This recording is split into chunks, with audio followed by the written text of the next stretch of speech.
ce jour d'idée pour l'élévation de l'âme de Eliaou Ben Avraham Tabet, donc c'est aujourd'hui l'anniversaire du décès. Zichrono Ivracha de mémoire béni. La question de Solal. Alors j'ai entendu un jour que dans la vie on pouvait être confronté à des situations où on avait le droit de mentir. Ok. Quel genre de situation? Ok. Alors la Torah nous dit Midvar Sheker Tichak. D'une parole mensongère, tu t'éloigneras. Pas non seulement il ne faut pas mentir, il faut s'éloigner du mensonge. Hachem, il est Emet. Dieu, il est Emet, vrai. Alors, c'est tout ce qu'il y a. Tout dans le monde est faux à part Dieu. Et ce qui est branché avec lui. Bon, c'est un peu trop profond, je ne vais pas rentrer là-dedans, je vais faire en plus court.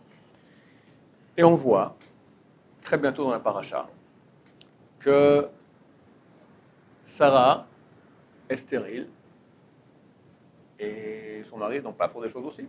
Abraham, ils n'ont pas d'enfant. Viennent les 3 anges annoncer à Abraham et Sarah qu'ils auront bientôt un enfant. Sarah rit. Elle dit, comment j'aurai un enfant alors que mon mari, il est vieux, sous-entendu impotent. Il avait 99 ans avant Avinu, la machine ne fonctionnait plus trop bien. Dieu va voir Abraham, lui dit, pourquoi Sarah, elle a ri, elle a dit qu'elle était trop vieille. Mais c'est pas vrai. Elle n'a jamais dit ça. Elle a dit, c'est Abraham qui est trop vieux. Alors Dieu va maintenant faire un Lachon Hara sur Sarah. Tu sais, Abraham, Sarah, elle a dit sur toi que tu étais impotent, que tu étais trop vieux. C'est pas un Lachon Hara, Dieu. Mais alors qu'est-ce qu'il voulait quand même qu'Abraham corrige Sarah. Alors il a menti. Alors on n'aime pas dit ça dans le judaïsme, on dit, dans la Torah, on dit, ou Shina, il a changé. Pour mentir, c'est pas beau, il a changé. Au lieu de dire que Sarah a dit Abraham est vieux, il a dit Sarah a dit qu'elle était vieille. Comment je peux avoir un enfant alors que je suis vieille?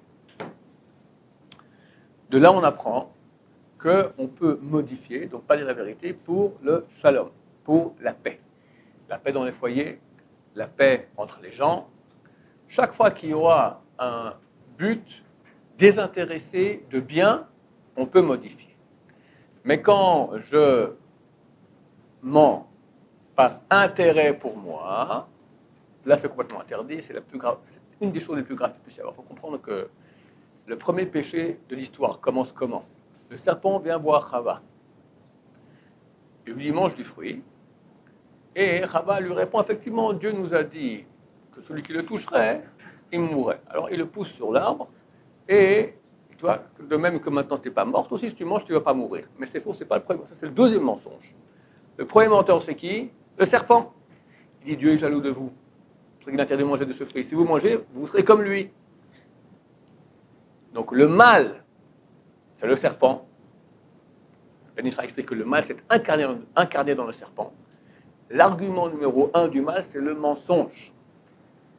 Nous, ici à Israël, l'État d'Israël, on voit avec nos ennemis autour, d'accord, qu'il n'y a aucun pays qui s'occupe de ses ennemis aussi bien que nous, et énormément dans le monde, l'argument numéro 1 contre nous, de réveiller les gens contre nous, la haine contre le juif provient du mensonge.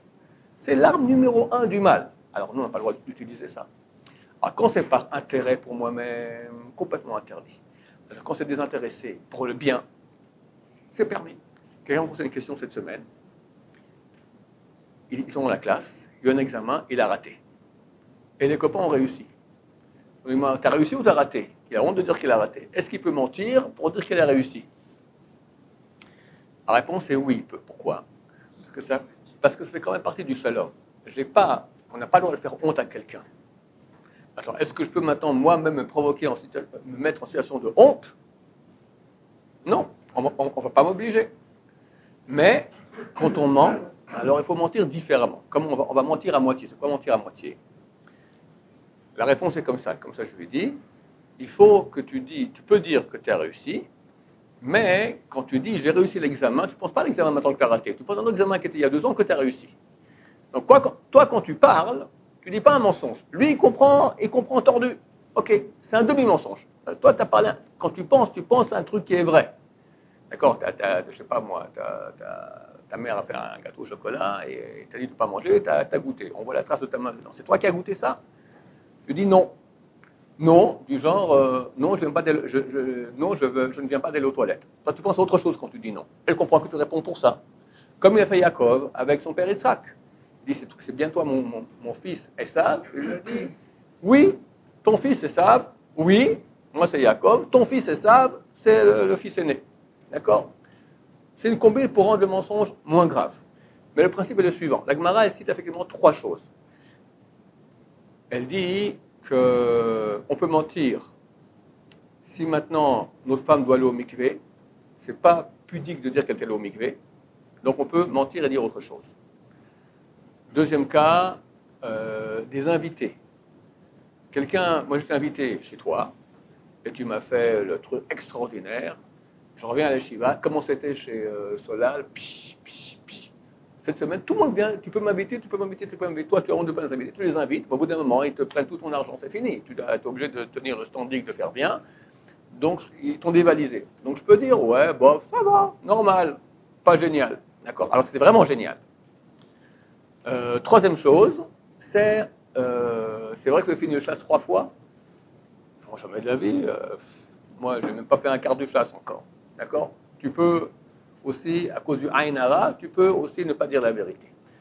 Donc, dans tous les cas de protection, et donc dans tous les cas de pudeur et de shalom, c'est permis. Mais attention, il y a un Yetzer Hara qui te dit, bon, maintenant, je fais une affaire. Si je dis toute la vérité, je perds l'affaire. Et si je perds l'affaire, ma femme, elle va me taper dessus, ça va être terrible. On ne pourra pas partir en vacances, d'accord? Donc tu mens. C'est pas le shalom, ça. Ça, c'est complètement interdit. D'accord? Yetzer Hara vient te fait croire, c'est toujours comme ça, quand tu as une chose qui n'est... Il y a du permis d'interdit, même quand c'est interdit, Yetzer Hara va venir et va essayer de te convaincre que non, ça fait partie du permis. Et là, il faut être super, comme la Lachon Hara aussi. Il y a des cas où c'est une mitzvah de parler la Lachon Hara. Bien sûr, je ne sais pas, maintenant par exemple, voilà, il y a une jeune fille, voilà, on l'a proposé pour toi. Maintenant, moi je sais que c'est une sorcière, d'accord? Mais vraiment des trucs graves. On dit, elle a, je sais pas moi, elle a un défaut très grave, d'accord? Maintenant, elle te l'a pas. Tu viens me poser la question maintenant. Est-ce qu'elle est bien cette fille? Alors la Shonara, je te dis non. Ou bien je te dis non, tout elle est extra. Je n'ai pas le droit de dire qu'elle est extra. Moi je m'interdis, d'accord? Je vais te dire non, il y a ce problème-là. Alors tout dépend de qui, quoi, comment. C'est aussi pas. Il y a des choses qu'on est obligé de dire clairement, d'autres qu'on dit de façon filigrane, etc. Mais il y a des cas où c'est une mitzvah de parler de la Shonara. Et des fois, quand ce n'est pas une mitzvah, c'est pourtant interdit. Viens, le Tzera te dit, dans un cas interdit, mais non, là, c'est une mitzvah de parler sur lui. Alors que c'est complètement faux, c'est interdit. Donc, faut faire, c'est très nuancé. Il faut bien faire attention et poser des questions à des rabbinines pour connaître où est la halakha. Oui. J'entends bien ce que vous dites, c'est très clair. Maintenant, vous m'avez dit c'est pour le shalom, pour préserver l'entente entre son prochain et le SOBM. Maintenant, est-ce que c'est pas avoir avec le shalom et protéger quelqu'un? Oui, protéger quelqu'un, c'est aussi le shalom. Bien sûr, quand notre intérêt, il est le bien de son prochain. Ça s'appelle désintéressé. Si tu peux réparer le mal qui a été fait, pas besoin de dire. Mais s'il y a un mal qui a été fait, et tu ne peux pas le réparer, alors tu as lésé ton employeur, c'est un problème. Comme si j'ai volé quelqu'un. Maintenant, je ne vais pas lui dire, parce que si je lui dis, je serai bien embêté. Tu es obligé. Si tu veux maintenant réparer, il faut lui dire, je t'ai volé, voilà, bah, si je te rends l'argent, excuse-moi. Ou envoyer une tierce personne. Et on est obligé de mettre au courant le type lésé, qu'il a été lésé.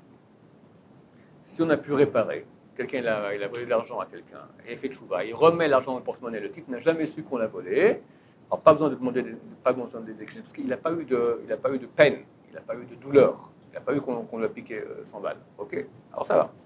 Mais s'il a vu, tu es obligé de demander des excuses. Alors tu peux faire par l'intermédiaire de quelqu'un, ou aller toi-même et dire, j'ai été envoyé par quelqu'un qui t'a piqué 100 balles de ton porte-monnaie et qui s'excuse. C'est toi en vrai, mais tu dis que c'est quelqu'un d'autre. Baruch Adonai, l'olam amen, amen.